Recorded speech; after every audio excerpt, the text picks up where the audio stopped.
Ladies and gentlemen, let's Gamer.com video. Let us discuss Respawn Entertainment's cloud-based technology, which of course is at the heart of Titanfall. There has been a lot of aggressive speculation, let's go with that, concerning cloud functionality on Titanfall, and many are arguing that they don't really see what it's doing, in other words, the cloud computing, compared to a traditional server. So anyway, the engineer John Shearing was actually refuting the claims that the cloud power, if you will, was being vastly overhyped, especially in conjunction with the Xbox One, when he was having a pod session, which will be linked, with Larry Herb, who of course is known better maybe as Major Nelson.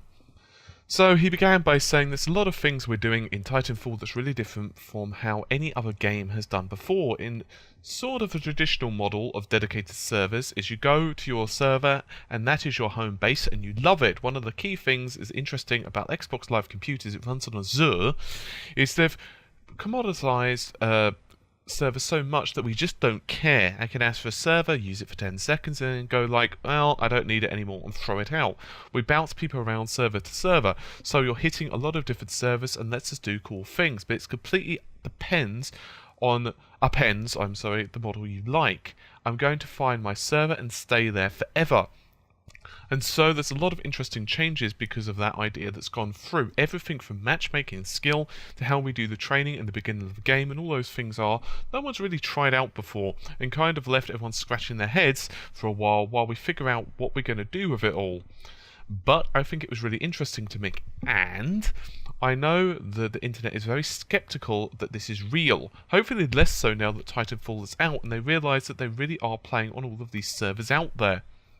Yes, I know, out of quote for a second, that's not really telling us anything new, but he did point out that it allows Titanfall to go crazy and do things like throw AI in multiplayer and have all these ships flying about in the world and all these things that in peer-to-peer hosted games.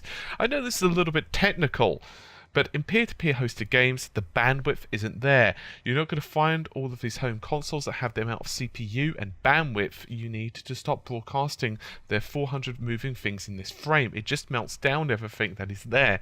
So once you can tell the designers, yeah, don't worry about it, just spawn that thing and make it move. It's fine. That was pretty much all there was to the conversation. And I'm going to give a little bit of translation for that. Basically, what he's saying is that if all of this was being calculated locally on the host, there would be a lot of different bandwidth that would be pushed from server to server. So let's say, for example, traditionally, you go to your friend Tom's, Xbox 360 server. I'll just use an example. And back in the days of like Gears of War, particularly when like one person would be host, say Tom would be the host. Well, basically speaking, most home connections just don't have the upload speed to host, say, another 7 players. Let's say it's 8-player server. Well, in which case, it doesn't really have the bandwidth to do all of that computing, to send all of that data backwards and forwards. Respawn's argument is pretty simple. They're stating that Azure technology, because the servers can be quickly uploaded, started up, and then pretty much have as much bandwidth as required. The idea that way is that those servers are the ones that are handling certain levels of compute, for example. They are the ones that are handling the AI, and the enemies, they are the ones that are moving the big-ass mechs and the dropships and calculating where they're going to land, that type of thing. Therefore, they could just simply send that data to the server, to your client system, in other words, your Xbox One, and that's pretty much it. Now, what's my opinion on this? Because, well, here's the thing. I feel that what they're saying isn't a lie, right? But without maybe getting myself in trouble, because I'm probably going to, and this isn't trouble with Respawn, this is just, people don't kind of like sometimes the answers. When this whole cloud computing thing with Azure was originally started to be created with AI and physics, the word cloud really conjures up this magical thing.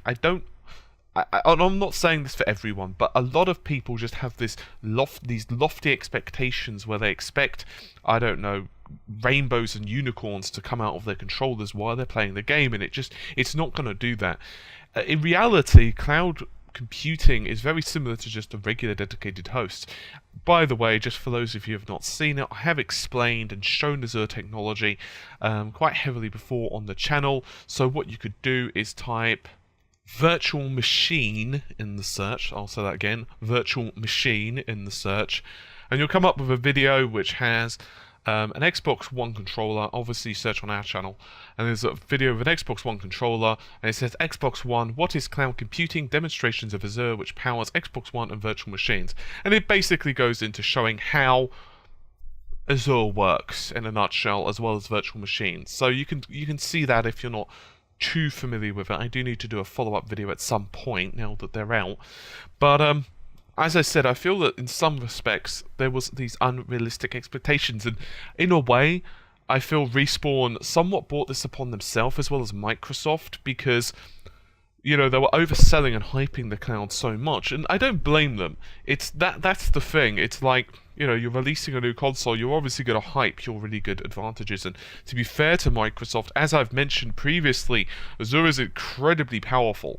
It pretty much battered Amazon in performance, at least in the last metrics that I saw in terms of compute performance and speed, as well as bandwidth. I think that was available. I'm not 100% on that. It might have just been local compute, as well as I believe it beat rack space, which is powering the PlayStation 4. Its own PlayStation Plus is being powered by that, and the Gaikai streaming technology is all being handled by Rackspace, which is part of Open Cloud. But as I said, a lot of it, at the end of the day, really comes down to how well all of that potential is used. I haven't personally tried out Titanfall.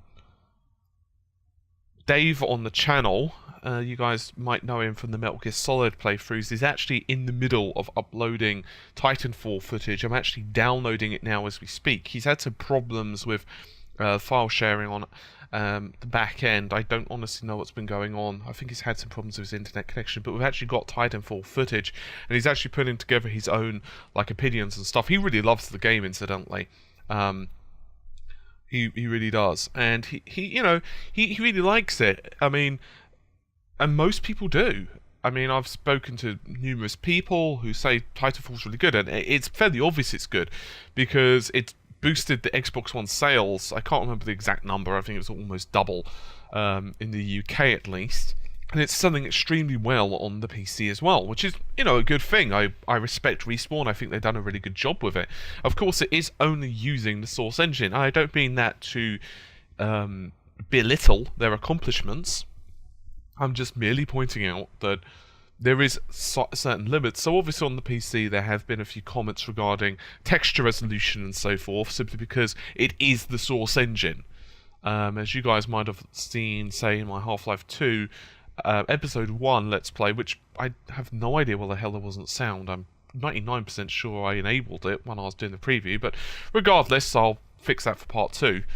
So yeah, as I said, the basic premise here is to pretty much offload the AI and so forth onto the cloud, and in other words, to get another server to do it. So all that's basically happening is your local machine is basically receiving the AI and the positional data, and the cloud is basically computing that. And I don't disbelieve them. I 100% believe what they're saying. That's the thing. I just feel that some people have these expectations that maybe weren't going to be matched with reality, especially when you consider that Respawn are pretty much going into new ground with this, with consoles. You know, they're trying to get used to a new console, they're trying to get used to how Azure works and the compute potential, and let's say they do Titanfall 2, and that's not confirmation of Titanfall 2. I always have to clarify that stuff, because otherwise people get really excited about something. You know, they think I've did a conference with a developer or something and like slip something out. No. I promise, guys, if in this case I have no confirmation of Titanfall 2, I'm just giving an example. If they did release Titanfall 2, and let's assume it was still on the Xbox One and it still used Azure technology, they'll probably do a better job because they understand the technology better. You know, you kind of get far enough into a project and it's, well, you might find something that okay, well, we could actually theoretically improve performance by 45%, but yeah, it's too late now. We've already gone down this path, so it's a bit late to implement it. Anyway, as I said, I thought I'd just put this video out there because there are some conflicting bits of information that are popping up about Azure, and or rather, the compute in Titanfall, which of course is using Azure, at least on the Xbox One. And as I said, I do personally believe it exists. I don't believe that it's not impressive, but at the same time, I feel that the public, as a general rule, maybe had these unrealistic expectations, and at the same time, I don't really feel like it's doing anything super new either. Anyway, I think that's just about it for this particular video. I've waxed more than lyrically, so I'll let you guys go. Hopefully you've enjoyed the video. As you know, if you would rate and subscribe and all of that type of jazz, and maybe give a comment if you've got any questions. Anyway, I'll see you soon. Take care. Bye for now.